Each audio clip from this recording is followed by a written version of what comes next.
Daghanang nabalaka diyang naabli ang rampa sa ferryboat samtang gabiyahe kini padulong sa Samal Island gikan Davao City. Ang marina mihimo gilayon og inspeksyon sa maong barko. Ani ang report ni John D. Esteban. Sa hulagway nga kuha sa usa ka netizen, makita nga mitugsaw na sa tubig ang rampa niining ferryboat. Samtang nag-andar gikan sa wharf sa Davao City paingon sa Samal Island Lunes sa hapon. Base sa mga komento sa netizens, daghan ang mipadayag og kabalaka sa kaluwasan sa mga pasahero. Sumala sa operations manager sa May West, nagguba kuno ang kable sa rampa sa maong ferryboat. Nakatabok pa daw kini sa Samal, apan nailisan matud padayon kini og bag-ong kable una mi operate og balik. Wala sab daw na unsa ang mga pasahero sa insidente.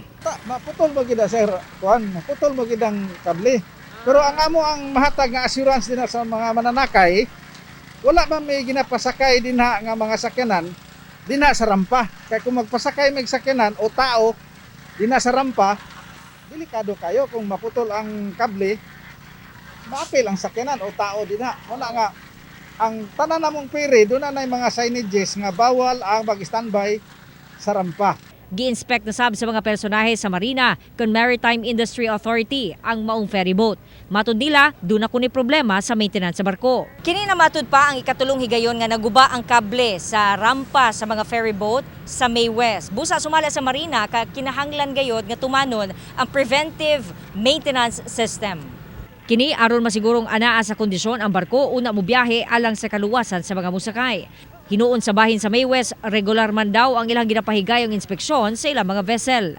Nama may monitoring anak, kay nama may maintenance ng mekaniko.